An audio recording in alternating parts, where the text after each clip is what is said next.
Welcome everyone to the Chicago Football Connection podcast. I'm your host, Steve Letizia. You can follow me on Twitter at CFC Bears, joined by my co-host, Luke O'Grady. Follow him on Twitter at Luke O'Grady.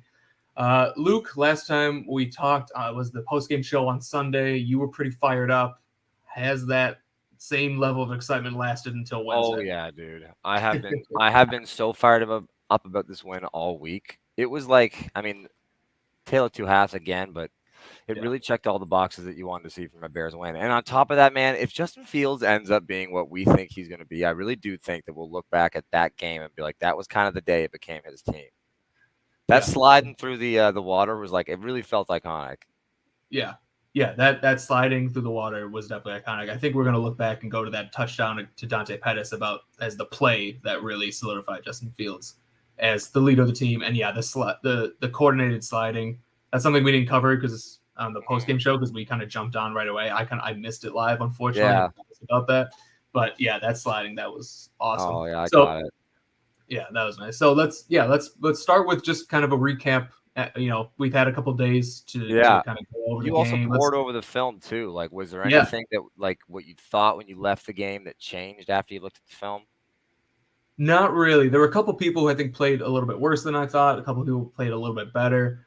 So yeah, the PFF grades came out on like Tuesday, so I looked at those. That was before I did the rewatch of the All 22. Yep. So I like to look at those and then go back and rewatch the game. A lot of people, shit on PFF, and I get it, but it's a good tool to use. So I thought Roquan did not play as well as I thought he did. Yeah, Um, after first I've kind glance, of felt the same way. I'm looking back on it now. It's yeah, always because the he same thing with him, man. He's like a boomer bust in the run game. His run fits could be so much better than they are. It also, maybe it's like the switching from middle backer to Will, but I yeah, wasn't very impressed either, to be honest. yeah, he definitely struggled, and that's what the PFF grade said too. That was the one that I saw. I was like, I don't know about that one, but I don't know if he was a 28 grade or whatever they gave him, but Yeah, he definitely didn't play well. But yeah, he's definitely a boomer bust. Like, but I am willing to chalk it up to conditions. It's not just throwing the football. That field was trash, and he missed most of the preseason, all the yep, preseason, and all yep. the training camp. So we're learning a new position. I'm not worried Playing about with the Roquan guys at for the all. first time, yeah. Yeah, exactly. I'm not worried about him. It just didn't play that great in week one. Week two he'll Yeah. probably play better. So I'm not too worried. Besides that, not a whole lot that I was kind of unexpected by. The I offensive thought line struggled Armand at first. Watts was like was someone that's like when I went back and saw some more was he was flashing a lot more than I thought. He was and I think he only had like 11 snaps, but Yeah, he was right in there like 3 or 4 times. yeah, he did play Good fit. well in limited snaps, but Yeah. yeah. So maybe I don't know. Hopefully he gets a little bit more snaps this week. I heard a crazy stat about the game. Did you Okay, know let's hear it. that we didn't blitz one time? Really? They were talking about it on the Hogan Johns podcast, although I think it was Kevin Fishbane that was on, and he said in this is crazy. It actually blew my That mind. is crazy. Last 5 years, there have been 4 games where teams didn't blitz the whole game. Those teams are 4-0, Hmm. I and would not have expected that. two of them, Bears this week, also Rams and Bills. The Bills didn't blitz the Rams once all week. Really? So That's really two, interesting. Like, I knew Eberflus was not a big blitzer. I knew I that, kn- but to yeah, not but blitz no, at all, yeah. like that's crazy. Man, and on the flip side, you know what team blitzed the most in week one? What's that? Who's that? The Packers? Cardinals. And the Okay. Cardinals got torched, man. It could be Yeah, the way of the world right now in the NFL. maybe. Because, I like, mean, yeah. especially like, yeah, maybe it is. I mean, well, the Cardinals are playing the Chiefs. I don't know I, why you're blitzing Pat Mahomes. but it That feels doesn't like make any sense. last year people kind of started to realize, yo, you can't blitz Pat Mahomes. No, you can't. Nothing else. You got to make him like fun. Like Yeah, you got to make him beat you some way else. right. Exactly. The great quarterback like Pat Mahomes, Tom Brady, never blitz those guys. They're gonna pick you Yeah. apart. You know who you should blitz though? A young quarterback like Trey Lance. I don't. So that's Yeah, surprising that man. they didn't blitz at all. But hey, can't argue with the results. They won. We'll see.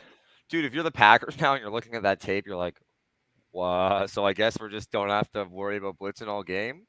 Yeah, yeah. I guess so. I mean, they got pressure with four though. A At lot of least it. A lot of it. Dominic Robinson. He actually. I mean, I obviously like live. I was like, oh, okay, he's having a good game, but he looked good even on the rewatch too. I agree. He had a couple of He's reps more that impressive. went a little like he has that win against McGlinchey was like pretty good, but he had a couple of reps where he just like he's Yeah. like best player on the field, like looking. He's also way bigger than I thought he was, dude. He's a big Yeah. fella. Yeah. He's got that length. I Like know. he's got like 36-inch arms or something. It's crazy. Wow. Probably needs to put on a few pounds, but yeah, definitely bigger than I thought too. All right, let's get into week 2. That's what this show's about. Gave a quick recap of week 1. Packers week. How are you feeling? How are you feeling heading into it? I'm gonna guess that you're feeling very confident. I don't know if I'm feeling very confident. Okay. I kind of think it's the same. Well, actually, I thought we were going to win the 49ers game. I think Yeah. with this one, it's more just like what I think will be the recipe all year is that we're not going to beat ourselves. At least it doesn't look like we're a team that's going to beat ourselves. Yeah. We have more playmakers than people give it credit for. If we get even incremental more contribution from Cole Kmet and Darnell Mooney, we'll have a very functional offense. Mm-hmm. Packers didn't look great. Yeah, that's kind of where I'm at. I don't know about the Bears yet. Week one, Yeah. great. I don't know. I still kind of, give it a few weeks before I form an opinion on the 2022 Bears, but I can say with a lot of certainty that I'm not as afraid as the 2022 Packers as I was the Packers of the last couple of years. I don't think they're the same quality team. So I also like we got this that feels going like for the us. first like real. I mean, I know Justin Fields. I think they played him at home in Chicago during the I Own You game. But this feels like the first real like Fields versus Rodgers matchup. Right. Yeah, that last year I don't count those games. This would be a very, very good game for Justin Fields if he was the man to kind of be the man. This could be his coming out party to the Bears fans know, but it could be his coming out party to the rest of the Can you league. National imagine, man? television in Lambeau. Yeah. If he puts the team on his back and makes those big plays like he did against the 49ers, that changes the narrative for sure. Chris Collinsworth on the call. Oh, Yeah. Sunday Night Football, man, it's something special. I saw a stat the other day that said we've played the Packers in prime time like every year since 2006, and only 4 times it's been in Chicago. Yeah, I saw that same stat. I think that has to do with Soldier Field being trash for the most part. Yeah, fair enough. Lambeau Field, being historic and like all that stuff. They like that in prime time. But yeah, that is pretty ridiculous. And that actually would explain why we never win primetime games against the Packers or rarely win primetime games against the Packers. Stacked against us. I'd like for us to win this game, but this also feels like one of those games where Aaron Rodgers could hang 45 on us. Yeah. Which would really suck for like another full 2 weeks. Because even if we won week 3, whoever we're playing against, they'd be like, yeah, but remember when the Packers undressed you? Yeah. I mean, we got the Texans week 3, so we probably will beat them. But yeah, I could see that as well. And that just puts a damper on the next 3 or 4 weeks. I know. It's funny how it's like, yeah, we will beat the Texans, and they just like tied a good Colts team, but it's just like that's true. We beat the 49ers. We got momentum. And I'm really chalking it up to a W.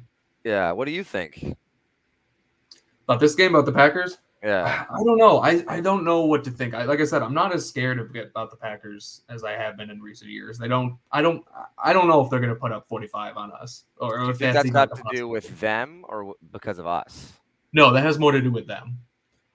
They don't have receivers. Their offensive line is banged up. I got the injury report. I'll show that in a little bit, but their offensive line is banged up. The receivers aren't anything special. Their defense, I think, is pretty good, but they are relying on a rookie linebacker. And, I mean, we don't have a Justin Jefferson on our team, but he lit them up in week 1. One thing that's nice about I was going to say like to the Justin Jefferson point. One thing that is nice is that to some extent you really don't have a lot of film on the 2022 Bears if you're the Packers. Yeah, like we have a gold mine of things that were beating the Packers defense, but you can't even really look at that game and say, oh, this is what the Bears are doing. Yeah, no, I agree 100%.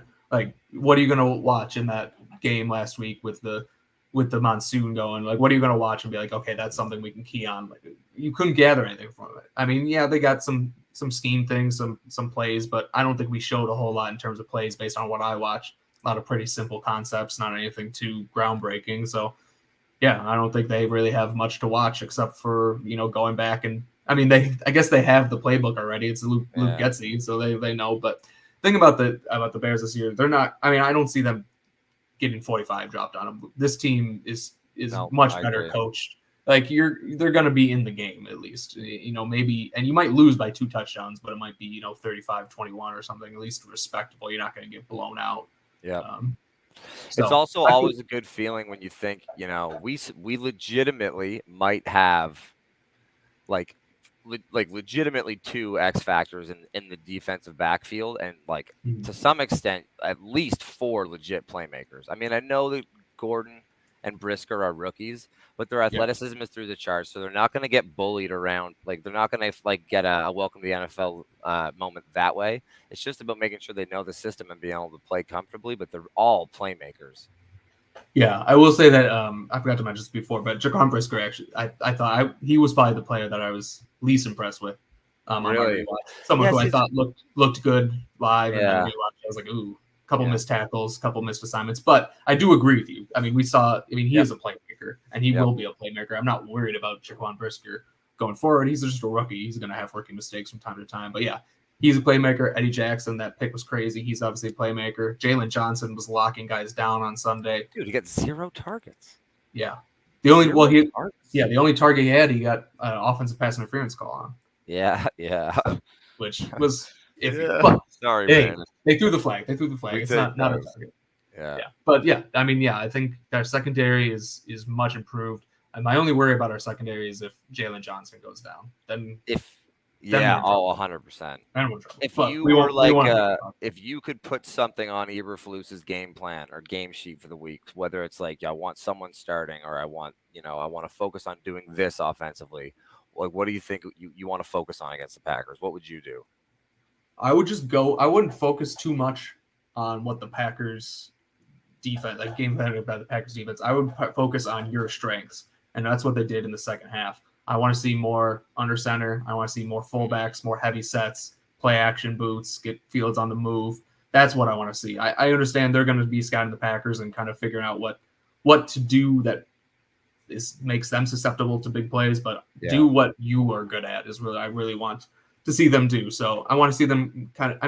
I'm very much a pass the ball guy, like modern offense, but I just don't think that this team is set up to run that. So I want to I see a know. lot. And you know Kind what? of I think Fields looked more comfortable when they got into that really nice blend of what's going on here. absolutely, yeah, absolutely. We're not a drop back and just throw an offense. You got to have that disguise. You got to have those misdirections.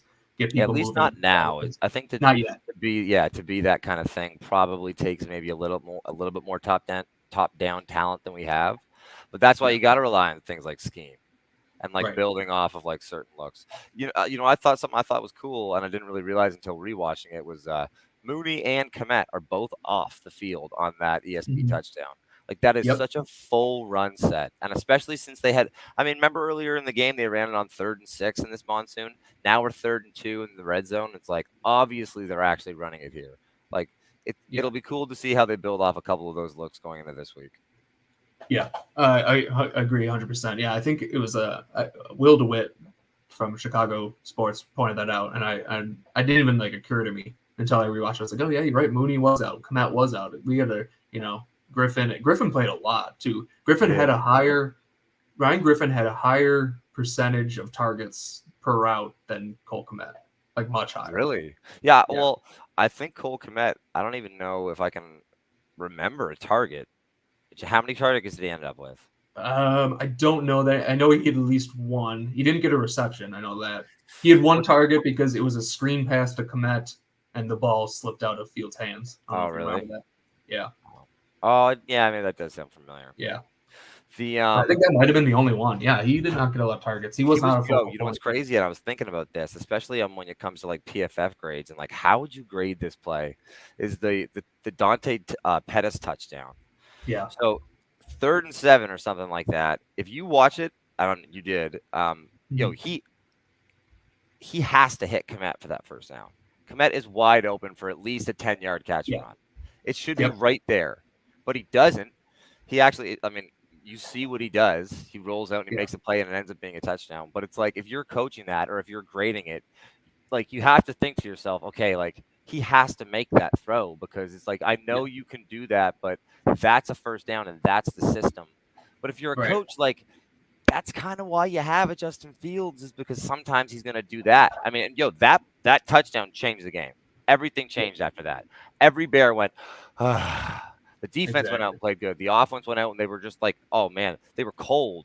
Like a Bears, like it was good, but it was like Yeah. all just because Justin to some extent probably missed that first down read that he was told to throw it to, but Yeah. he just did Justin Field things. Yeah, I mean you're so right. Like, how do you? I mean, PFF is one thing, but every coach grades plays. So how is Eberflus grading that? Like, you're so right because I talked about that in my offensive breakdown, which I posted on YouTube. You can find on the YouTube channel. Little shout out there. But I talked about that. I mean, the right play there, by like textbook right play, is to check down to Komet, and he probably gets the first down. I said I don't know. I was kind of up in the air. Yeah, Guys might score. Maybe he doesn't get it, but it was 3rd and 10. So maybe he gets it, maybe he doesn't, but he had a good chance to get it if you check down there. So that's the right play. The guys were 15 yards off, 10, 15 yards off. That is the right play. That was the guy that the play made open. Yeah, but how are you supposed to fault Justin Fields? I know. You can't grade it negatively. It's crazy. And that's what Justin Fields brings to you. But like, to some extent, do you even really say, hey, next time throw it to Colder, or do you just say like, well done, this is the best? Yeah, it's probably that's why Matt Eberflus gets paid more money than I do because I don't know what I would tell my young quarterback in that situation. I'm excited to watch the interviews from today and hear kind of. I bet some people. Did you watch them yet? No. It'd be interesting to see if we got some. I'm excited to get some clarity on what they're going to do at offensive line too, because now it feels like it wouldn't make sense to go with your best 5. Yeah, that's a good point. That we should probably talk about that. So yeah, week 1, Lucas Patrick still a little injured, club on the hand. He wasn't able to snap the ball, so Sam Mustipher got the start at center.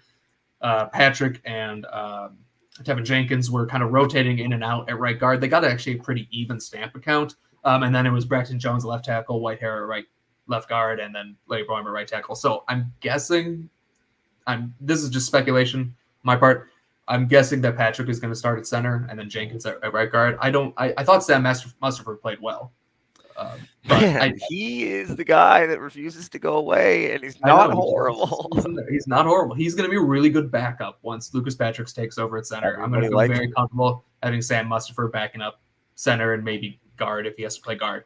But yeah, I'm guessing, just speculation, he'll play center and Jenkins will play right guard because it was kind of borderline if he was going to be there for week 1. Yeah. So I'm thinking by week 2 he should be there, and I think he'll want to be there for against. He'll probably practiced in full this week, right? I don't know if his hand is still clubbed though.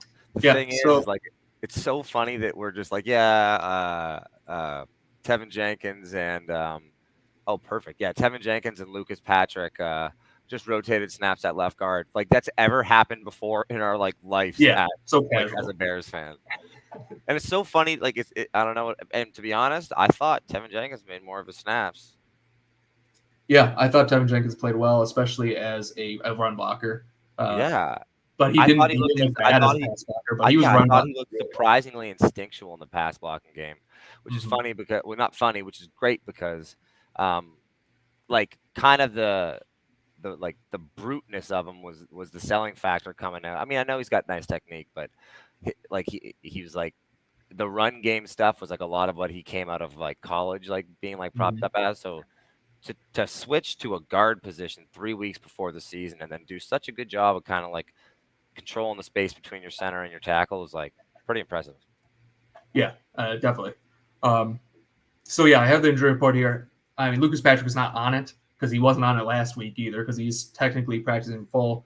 So it'll be interesting to see what Eberflus says. I don't think he's going to say anything, to be honest. So it'll probably be another situation that we won't know until game time.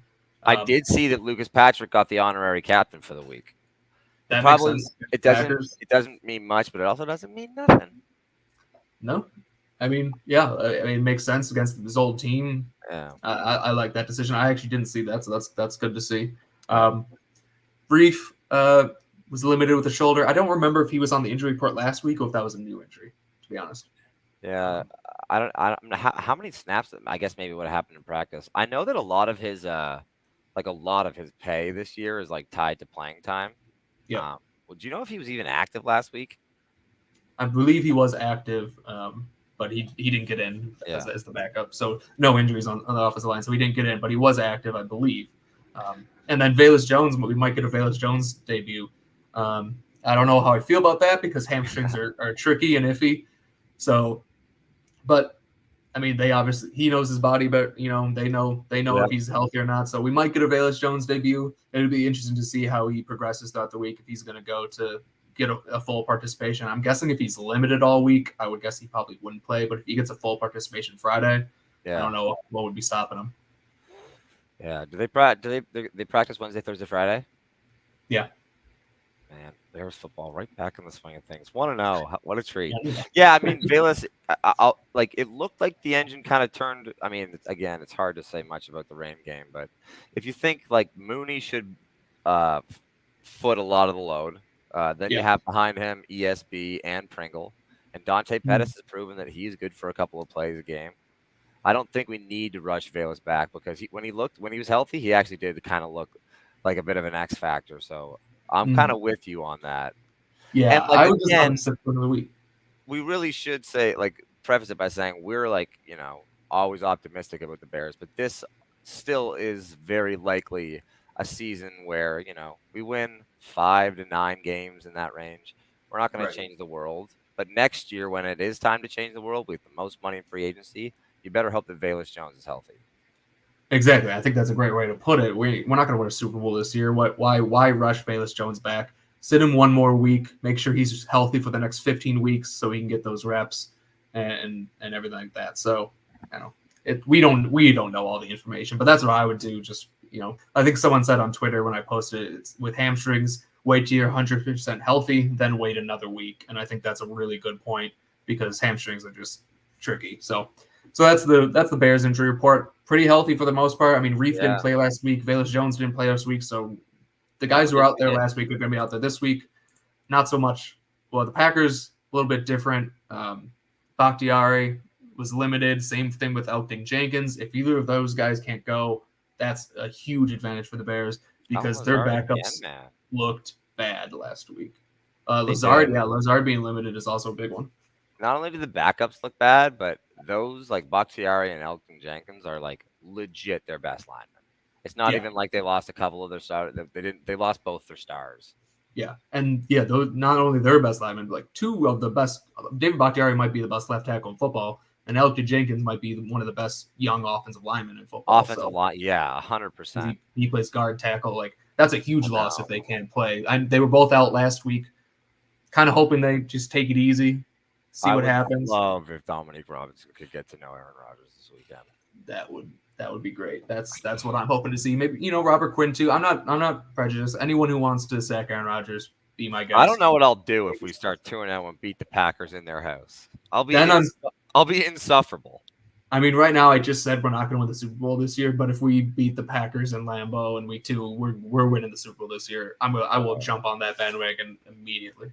Dude, that'd be great. The arrow's pointing up. I mean, it's one of those things too where, again, just kind of accepting the fact that we're probably not ready-made to be a contender like that. Yeah. To win games like that is just a testament to like the things that we kind of pointed at in the going into the season that would be the things we'd have to be building blocks on.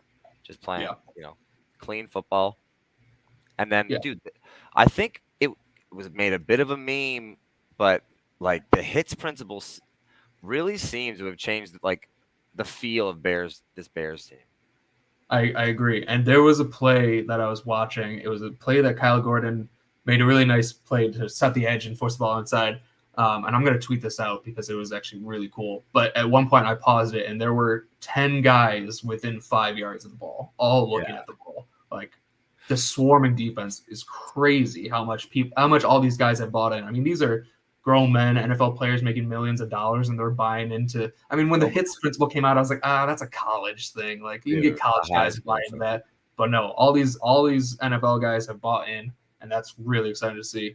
I'll tell you what, I think a lot of the players too even made comments that they kind of felt like it was a high school thing when they came as well, and then they were like, Yeah. "Oh no, wait." I think Jaylon Johnson said It's that. a work your ass off thing. Yeah. Yeah. Jaylon Johnson said that, and then he was working with the twos in OTA, and I think he realized, oh shit, it's buy in or get out. It seems like from all indication that it was probably kind of what started the rift between the management and Teven Jenkins as well, is that he was just kind of being a baby about stuff like that. Yeah, I think. But but to it, man, like you heard a couple people talk about it in the post game. I think they seriously don't want the loafs. You don't want to find out you got a loaf during the week. Yeah. There were a couple plays. Robert Quinn was loafing around. That's a captain. I'm sure he's going to get an earful. Yeah, what's his name? I hadn't heard about it until this week when Roquan mentioned it, and then a couple of other players mentioned it in their interview too. But I guess if you like on tape, if you're caught like not working until the whistle, you get issued a loaf. It's like a little a list of loaf, and at the end of the season, it's like if you have less than like 2 loafs, or like you loafed on like less than 90% of plays or something, then you're part of like the club. And Eberflus said last year, and with the Colts, only 3 people made the club. All right. Well, you got to make the club. Got to make the club, I suppose. Yeah, I mean, Roquan was saying that he was like, yeah, like they're gonna have a lot of loaves on film. Especially in this game, because like that weather, that must have been cold. I would be loafing if I was them. He probably just getting into football shape too. Like you always think you're in football shape when you're out there training, but then until you're running around actually like working against a guy that's really trying to score against you, you don't really find out what kind of shape you're in. Exactly. All right, I got one more thing that I want to show here. I didn't bring this up to you because I wanted to get your reaction live. Did you see what Travis Gibson said? Travis Gibson? No. Yeah. I did have some thoughts about Travis. It'd be interesting to see it. He gave the Packers some bulletin board material. We're going to win. You've got my word. Our coach told us this morning we're better than they are. How do you feel about that? Oh, jeez. Like, dude, it's such a fun. It's like, oh, this is such a fun thing, man. It's not like, if you look at star power, the Packers are better. But I've been saying this. There's more talent on this Bears team than people realize, and I think a lot of those people that they were sleeping on in week 1 kind of showed. No, we really are like a good part of this team. And on top of that, like, if Justin Fields is even like 80% of what we all think he can be, the team is talented enough to win. I think the game week 1 doesn't really give us enough information about how this scheme is going to get us really going. I think it kind of did show us what we can do when we're trying to get into that heavier run set. But I would also imagine that based on what Getsy did in Green Bay, that there is some spread stuff. Yeah. It'll be interesting to see though. I think I can get behind the quote. We are better than they are. I'm not necessarily disagreeing with the quote. I just don't love giving Aaron Rodgers that bulletin board material because we've seen that in the past. If Aaron Rodgers is engaged and focused, I said this. There's no one better than that. There's probably no one better in the NFL than him. But I saw the videos of him getting all pissed off on the sideline, and I was like, "Oh, he's gonna take it out on us." I have these banners that I added. Aaron Rodgers belongs in jail, dude. That was the crazy one. That guy, I remember looking into this. He got fined something like $21,000, or maybe it was like $140,000. But if you actually deducted it from his yearly salary, it was like 0.0001% of his yearly salary.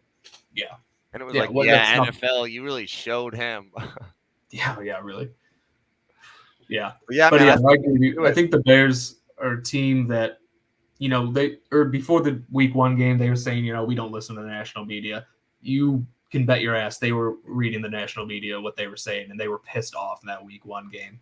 And I think they are probably listening to the national media now, who are writing it off as a fluke, and they're going to be pissed off again on Sunday. And I hope they are pissed off, and I hope they go into Lambeau and just really hand it to the Packers, because that would be, I hate the Packers. I like that message, and I like hearing Travis Gibson said, "Coach told us we're better than them." I like that part. Instead of going in and saying, "Hey, gentlemen, why not us?" He goes, "No, boys, we're better than they are." Yeah, I like that message internally more than I like it externally. But and also I got to say that take that quote with a grain of salt. That was tweeted out by someone who I've never heard of before. But he does. Really? He is like a Daily Herald person. I forget his name. Okay. So I probably should attribute the quote to him, but I can't remember what it was. But so we'll see if that was actually said. But that's I will what say though, to some extent, and I thought about this last year as well too, is that like in the past when I've thought like, oh, like I really don't want to piss off Aaron Rodgers, I've thought like if you really get him going, like he'll pull like pile on the Bears and the Bears will fold. The Bears will crack. And that's one of those games where he runs us over kind of thing. The I still own you stuff. Anyway, I also think to some extent that pressure does make diamonds, and comments like that really put a lot of pressure on a game. And if we have the quarterback we think we have, this would be an opportunity for him to show that. Exactly. Put a little pressure on him, man. Tell him, yeah, we're going to beat you guys.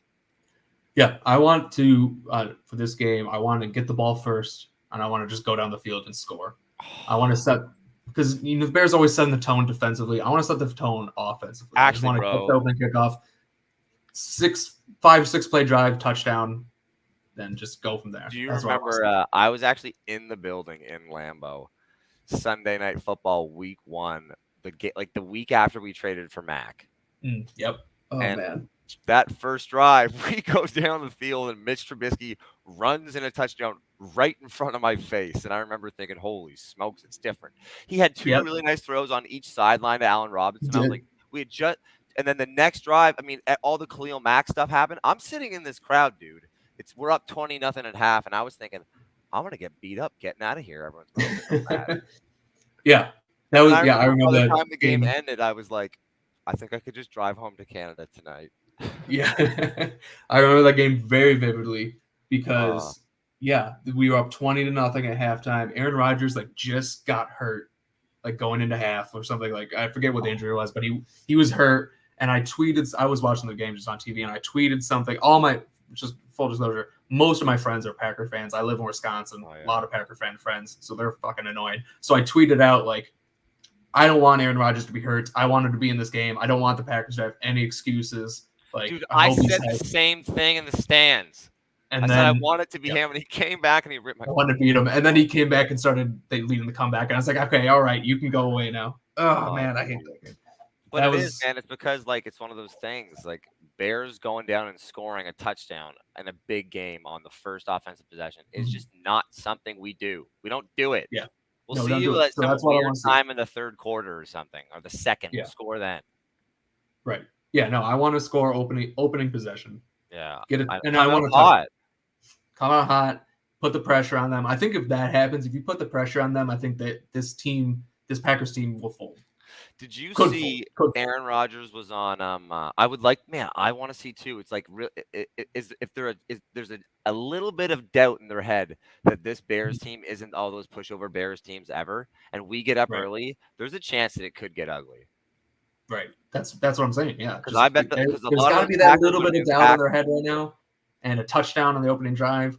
Or even if if they get the ball first and we force the 3 and out, something like that, that could make that doubt grow a little bit more, just enough to break them. Did you see? I mean, you probably obviously did the Aaron Rodgers on the Joe Rogan podcast, and he was talking about how he's played games high on painkillers. Yeah, painkillers at his team and giving him and stuff. He named one. He named one specifically, but I can't. Oh, I think he said Percocet. I think he was on Percocet. Percocet, yeah. And then a week later, somebody showed an interview of him doing an interview after the Packers came back and beat the Bears. And he's talking, I think it's Pam Oliver, and he really is struggling to put together. He seems pretty loopy. And it was well, if there was ever a game that they just said, oh, Aaron, we're going to shoot you full of Percocets and get you back out there. I remember that game when that happened. I remember watching that post game interview. Usually, if the Bears lose, I don't, or maybe that was. I don't think that was a Bears game actually. So it was just a Packers game. And I remember watching that post game interview live, and I was with my buddy, and we were he is high as shit right now. He's just out of this world high right now. It was a bad feeling when he walked back out at half, and it was obvious that he was going to try and give it a go. It was oh no. Yeah. Even though that's what I said I wanted, but yeah. I know. Oh. You got a score prediction for the game? If you were to make a prediction, you've said that to some extent you're a little bit more pessimistic most of the time. Do you think that Yes, this is one of those over the hump games for the Bears? I am pessimistic most of the time. I do think this could be a over the hump game, and I'm going to give my score prediction, but I reserve the right to change it at a later day, Yep. which I'll probably change Before it we lock it in. every 15 minutes. And I haven't really even thought about it. Let's see. I'm thinking the Packers 27, Bears 24. I think it's going to be a close game. I can't do it right now. I need to see a little bit more. I need to see a Bears game not in a monsoon before I commit to how good they are. So I'm going to go close game, but the Packers are going to sneak one out, I think. Is my prediction right now. I might change that in the next 15 minutes. Close game. Packers. What about you? What do you got? I think I would love if it was a close game. I think if it's a blowout, it's more than likely us getting blown out. I think that's probably fair. I think the Bears can win it. I don't think I'm gonna ever, until I've been given reason to really doubt the reserve of this team. I think I'm gonna ride with them. I think I will say though, I can't even remember the last time that the Bears and Packers went to overtime. Can you? Like the Bears and Packers going to overtime. Was the NFC Championship game overtime? I had that. That was my thought when I was looking into it, and it wasn't. It was I can't even remember. Yeah. I don't know. Like I couldn't find the most recent example, but it's been like probably 10 years. Yeah. I mean, that was 10 years. That was 10 years ago now. I was just thinking, the NFC Championship game like 4 years ago. No, that's like 10 years ago now. It's like 12. It was 12 years ago. Oh my God, I'm so old. I know, bro. I think that this game could go to overtime, and I'll give the. I think if I had to see it in my head, I think somebody kicking a 24-24 field goal to send it to overtime, and I think Bears win touchdown in overtime. Touchdown in overtime. So 30-24. 30-24? Yeah. I can't argue with that. I mean, hey, if it gets to overtime, then it's. It really is a coin flip at that point. So if the Bears can get it to overtime, I like the chances. And with our history to some extent, bro, if this game gets to overtime, the Bears fans are going to leave the game calling it a win. We'll be like, dude, that guy has run us over there forever. Yep. If the Bears go into Lambeau and take this game to overtime or even keep it close, I'm going to feel very good about the rest of this season. Very good. So both of our score predictions, I think I'd feel so good about either of those. Could you imagine starting 2-0? I can't. It's been so long. 2-0, 49. When was the last time the Bears started 2-0? Even in 2018, we were just talking. We lost that first game. So when's the last time the Bears started 2-0? We should look into some of these things. We probably won't. Present them to our Bears friends. I will say that I bet you if you had started the season and took a 2-game parlay, Bears over Packers and Bears over 49ers in 2 weeks, I bet you $10 would have paid you like 300, 30-1 odds. I would say it's probably even more than that. And there's a very real chance that we go into Lambeau and find ourselves in a game that we can win late. Yeah. I think the line for this week was 9.5. I bet 9.5. Did you get it? 9.5. I got 9.5 like every game. I got that in. Canada, no, I'm sorry. I got 10 points, I think. I got a full 10 points. So I took that. I don't know what it's at this point. I haven't checked today, but if it's at 10 or 9, take that. Dude, today it was 6.5 for me. Was it really? Yeah. Oh, shit. I got it. Yeah, 10 or 9.5, 10. I did it right when it came live. I got Let's do it right now. Yeah, just look it up.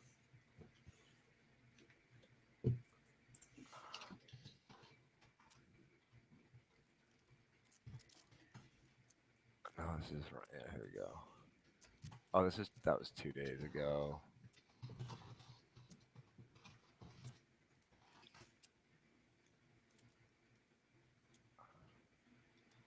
I'm trying to look up when's the last time the Bears started 2-0, but I'm not sure if I'm going to be able to find that right now. That's something we should find out. It would be good to know because, man, we're like historically pretty bad in September. Yeah.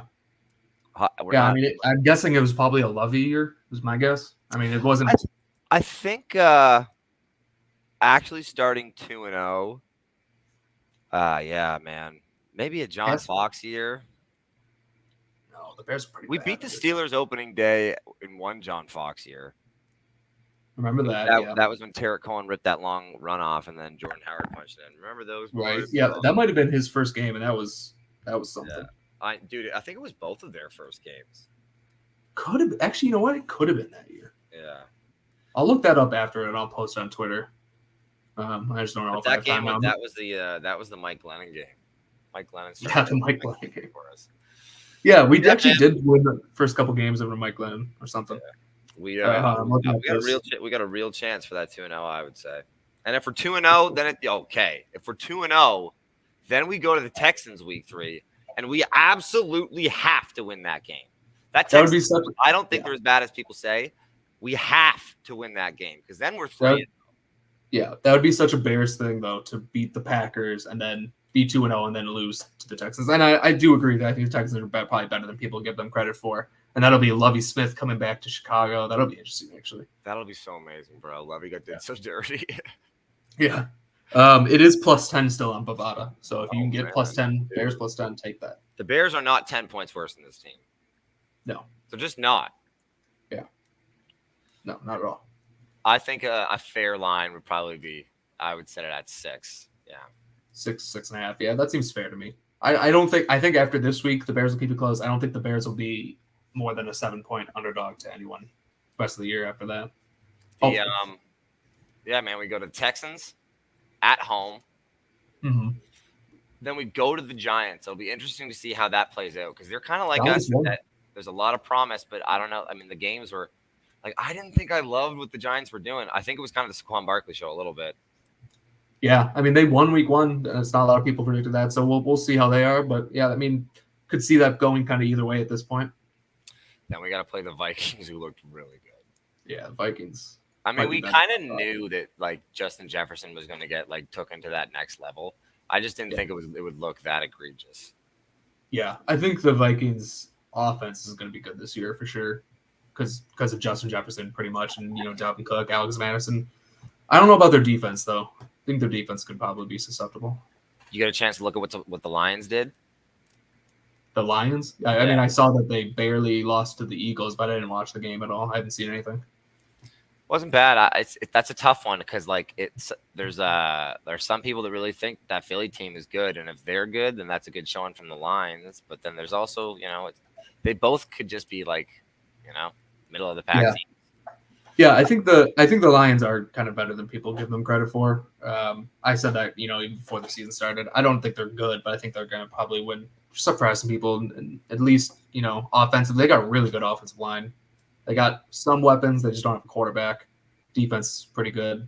I thought the Eagles are going to be good too. I have 4 Eagles on my fantasy team. My 2 fantasy teams. I would say that the Lions are in that position right now that it's kind of like I honestly think it's like almost like a Moneyball revolution in sports where you keep your roster and like you just do like you keep your roster a quarterback away. And be okay with losing games. Don't overstretch to fill need and stuff like that. Like just build your team the right way, and then when a quarterback comes available, pounce and become a super team. Yeah, I think that is absolutely the way to do it. Unfortunately, the Bears don't have that luxury because they kind of did it backwards because the old regime drafted we think a really good quarterback, but the rest of the team wasn't there. And what is the new regime supposed to do? Get rid of Justin Fields? You're not going to do that. So they kind of have to kind of go the other way. But I do think the better way to do it is what the Lions did. Yeah, I mean, I would say that like a pretty good one too is building a good roster and then finding yourself a cheap quarterback and building a huge roster around them, which we're kind of getting into that process. We have the most money in the league this offseason. But man, like I think the Broncos kind of like set the precedent way back in the day when they did it with Peyton Manning, and then it was like Tom Brady was a rent-a-gun. Like now we got the Broncos kept themselves just a quarterback away. Like the Chargers built a great roster and then got themselves let Justin Herbert become the quarterback he is. Yeah, I think that's definitely the way to go. Yeah, and the Lions, I mean, because the Lions have the Rams' first round pick next year, and the Rams lost in week 1 and didn't look very good. So if the Rams, maybe don't have the season they thought, the Lions might see themselves with 2 kind of middle of the road picks. You could package those up to the number 1 pick, get the quarterback, whoever you need. They could be good next year. Yeah, I'd hate to see like CJ Stroud or something on. Although it kind of would be funny to see CJ Stroud versus Justin Fields 2 times a year. Depends how good CJ Stroud is. It'd be a lot funnier if CJ Stroud is a bust and Justin Fields amazing. But yeah, it seems. we'll see. I don't know watching their games how like it seems to me that like Justin Fields' tape was a slight step above. I think so. And he fell to 11, so I don't know. We'll see. Dude. All right. We're getting into next year's draft. I think it's a little off topic now. I think I don't know. Do we have anything else we want to cover about the week 2 game? Week 1 game? Anything? Nope. We're good? I think anything it can get mentioned on the next one, but I think we covered for the most part all things we have to cover. Yeah. I think we covered it. I'm sure we missed something and someone will be in the comments saying something, but thanks everyone for listening. Make sure to subscribe, like. I also posted the all 22 breakdowns, offense and defense. Make sure to watch those. I'm going to have a preview article tomorrow posted on the website, so make sure to read that. I'll be tweeting that out. Follow us on Twitter at CFC Bears, at Luke O'Grady. Until next time, bear down, everyone.